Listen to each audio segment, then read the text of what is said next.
एक नई वीडियो के साथ आज मैं फिर हाजिर हूं, आपका होस्ट दोस्त विक्रांत जोशी आपका स्वागत करता हूं मैं आर्म शॉर्ट्स में, जिसमें हम लेके आते हैं दिन भर की स्पेस और डिफेंस न्यूज की टॉप खबरें। तो चलिए जान लेते हैं। अपनी सबसे पहली खबर की बात करेंगे तो वो अस्त्र मिसाइल की तरफ से आ रही है। आपको पता है कि ये इंडिजिनस डेवलप की हुई beyond visual range air to air missile है।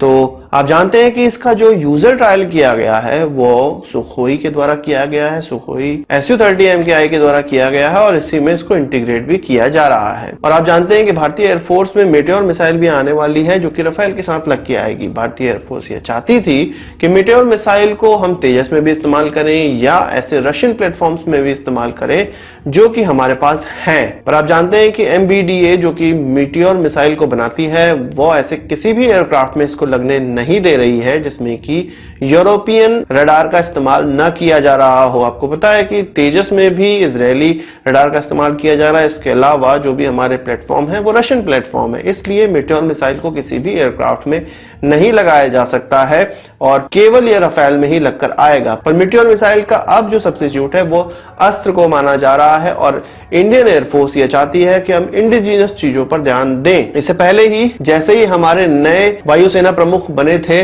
उनका एक सीधा सीधा स्ट्रेट उनके बयानों से और उनके भाषणों से ये हमें देखने को मिला है कि वो इंडिजिनस चीजों को ज्यादा प्रेफर कर रहे हैं। तो इंडियन एयरफोर्स ये चाह रही है कि ये जो अस्त्र मिसाइल है इसको हर ऐसे प्लेटफॉर्म जो कि हम रशियन इस्तेमाल कर रहे हैं या ऐसे भी एयरक्राफ्ट जो हम इस्तेमाल कर रहे हैं विदेशों से खरीदे हुए हैं या वो तेजस हो, इन सभी में एक लंबी दूरी मारक क्षमता वाले एयर टू एयर मिसाइल को यदि इस्तेमाल करना है तो वो अस्त्र ही होना चाहिए। तेजस में ऑलरेडी इसका ट्रायल किया जा रहा है, Su-30 MKI में भी इसका ट्रायल किया जा रहा है, इसको इंटीग्रेट किया जा रहा है। और तेजस का जो इस बार कॉन्ट्रैक्ट साइन होने वाला है, जो 83 तेजस Mk1A का कॉन्ट्रैक्ट जो साइन होने वाला है डिफेंस एक्सपो 2020 में, तो उसमें जो मिसाइल पैकेज है, जो वेपन पैकेज है, हो सकता है उसमें इस अस्त्र मिसाइल को इंक्लूड भी किया जाए। इंडिजिनस चीजों पर जो ये ध्यान दे रही है इंडियन एयरफोर्स अब ज्यादातर, तो वो एक बड़ी अच्छी चीज मानी जा सकती है। कुछ ऑफिशियल्स का यह भी कहना है कि जो रशियन मिसाइलें आ रही हैं रशियन एयरक्राफ्टों में लग के, उन मिसाइलों से भी अस्त्र अच्छा परफॉर्मेंस कर रहा है, इसलिए इंडियन एयरफोर्स इसको ज्यादा से ज्यादा अब अपने एयरक्राफ्टों में इस्तेमाल करना चाहती है, क्योंकि अस्त्र मिसाइलें पहले से ही रशियन प्लेटफॉर्म के साथ लगा के ही ट्रायल की गई हैं, इसलिए इनको इंटीग्रेट करना बहुत ही आसान होने वाला है। आप जानते हैं कि अभी ट्रांसपोर्ट हेलीकॉप्टर के तौर पे हमारे वहां Chinook हेलीकॉप्टर इस्तेमाल होना स्टार्ट हो गए हैं, पर इससे पहले रशियन हेलीकॉप्टर इस्तेमाल किए जाते थे जो कि Mi-26 होते थे।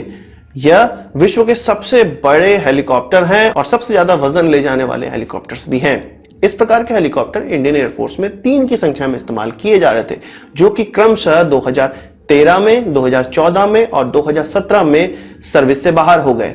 2016 में इंडियन एयरफोर्स ने यह सोचा कि इनकी लाइफ बढ़ाने के लिए एक मसौदा सामने रखा जाए और उस मसौदे को अप्लाई होने में लगभग 4 सालों का समय लग गया है। अब जब 2020 है तब इंडियन एयरफोर्स इन हेलीकॉप्टर्स को रशिया भेजने वाली है, जहां पर इनकी लाइफ को बढ़ाया जाएगा। अभी ये हेलीकॉप्टर उड़ने के स्वरूप में नहीं है। जब इनको रशिया भेजा जाएगा तो इसमें 10 से 12 महीनों का समय लगेगा और तब ये उड़ने के काबिलियत वाले होंगे।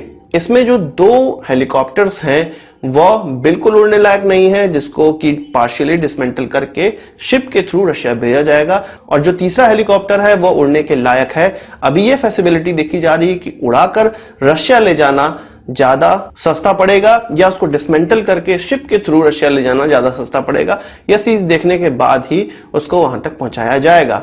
2016 में जैसा कि मैंने आपको बताया इसका मसौदा सामने रखा था इंडियन एयरफोर्स ने, अब 4 साल बाद इस पर काम हो रहा है। तो यह जो लचर व्यवस्था है ब्यूरोक्रेसी के कारण है, और किसी भी चीजों में इतना समय तो हमारे यहाँ एटलीस्ट लग ही जाता है। अब बात करते हैं GSAT-30 की। आप जानते हैं कि 17 जनवरी 2020 को इसको लॉन्च किया गया। आप जानते हैं कि जब किसी सैटेलाइट को किसी कक्षा में लॉन्च किया जाता है तो जरूरी नहीं है कि ये उसी कक्षा में लॉन्च किया गया हो जिसमें कि इसको काम करते रहना है। उसी प्रकार से जब एरियन 5 के द्वारा GSAT-30 को लॉन्च किया गया तो यह अपनी कक्षा में नहीं था। अब इसरो ने 3 मनोवर इसमें परफॉर्म किए हैं जिसके द्वारा इसको अपनी कक्षा प्राप्त हो गई है। इसका जो एपेजी कहा जा रहा है, जो कि अर्थ से सबसे ज्यादा दूरी कही जाती है, वो है 35,913 किलोमीटर, और जो इसकी पेरिजी है, जो नियरेस्ट पॉइंट होगा आज से, वो लगभग 35,826 किलोमीटर होने वाला है। यानी कि लगभग सर्कुलर पाथ में अब यह घूमना स्टार्ट कर दिया है। अब इसकी सर्विसेज ली जाएंगी। इसकी जो एंटीनाज हैं और इसके जो सोलर पैनल हैं वो सभी खुल चुके हैं और यह अपनी सर्विसेज देने को बिल्कुल तैयार हो चुका है। अगली खबर जो है वो भी इसरो से है और वो बहुत ज्यादा महत्वपूर्ण खबर है। हमने सुना था कि Xiaomi के फोन में हमारा नाविक आने वाला है, जो हमारा इंडिजिनस नेविगेशन सिस्टम है, और Qualcomm इसके लिए चिप बनाने वाला है। तो इसरो ने अपने सारे फीडबैक Qualcomm को दिए और अब Qualcomm ने ऐसा चिप बना लिया है जिसमें कि इस सर्विस का इस्तेमाल किया जा सके। होपफुल यह है कि Xiaomi इन चिप्स का इस्तेमाल अपने फोन में करेगा।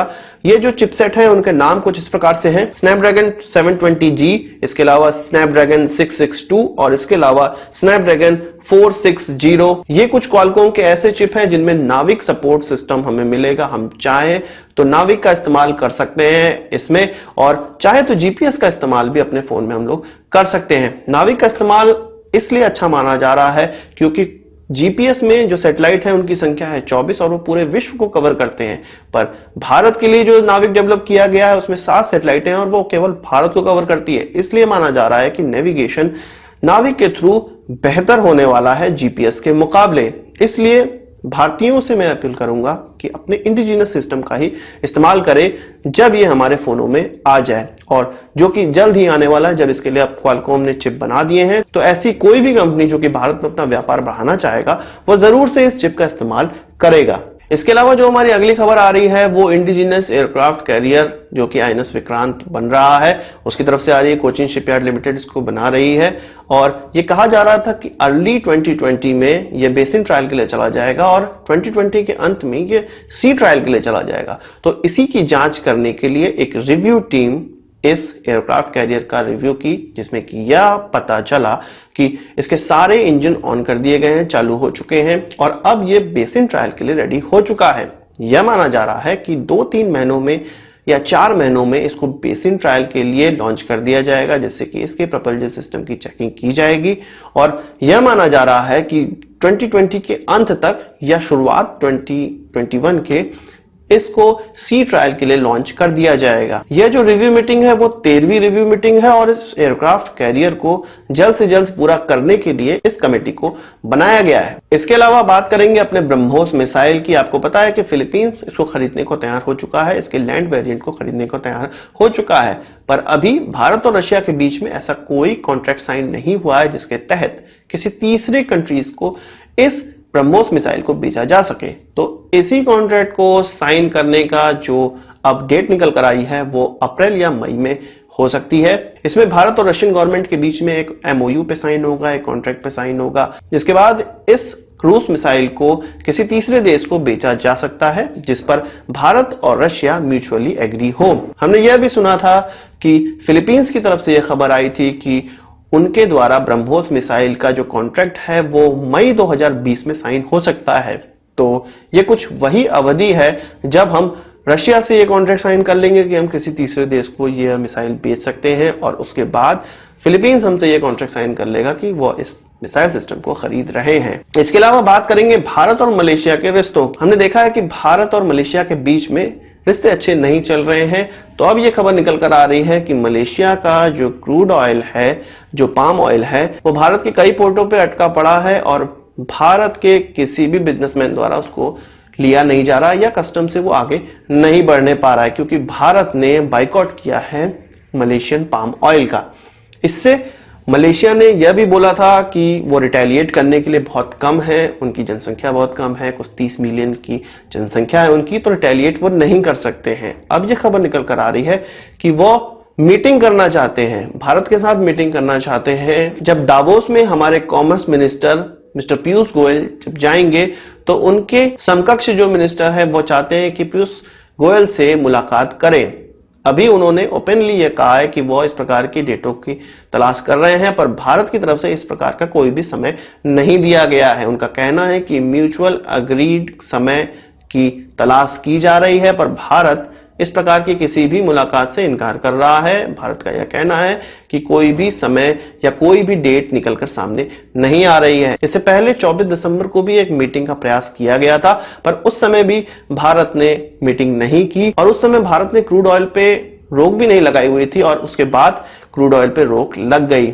यानी कि आप समझ रहे होंगे कि जैसे ही 24 दिसंबर को उनको यह पता चला होगा मलेशियंस को कि हम इस पर रोक लगाने वाले हैं, वो मीटिंग करना चाह रहे होंगे। भारत उनसे कोई बातचीत नहीं करना चाहता है। अब वो जब रोक लग गई है तब उसके बाद बात करना चाहते हैं। भारत तब भी बात नहीं करना चाहता है। जब हमारे आंतरिक मामलों में कोई देश इस प्रकार की बयानबाजी करेगा तो उसको बख्शा नहीं जाएगा। सरकार के रवैये से तो हमें यही पता चल रहा है। आज की इस वीडियो के लिए बस इतना ही। आशा करता हूं कि वीडियो पसंद आया होगा। आप इसको एक बड़ा थम्स अप जरूर देंगे। इस वीडियो संबंध कोई सवाल या सुझाव कमेंट बॉक्स में जरूर लाइएगा और यदि आपने हमारा चैनल तो सब्सक्राइब नहीं किया है उसे भी कर लीजिए, क्योंकि हम इस प्रकार की वीडियो लाते रहते हैं। नमस्कार, थैंक यू, जय हिंद।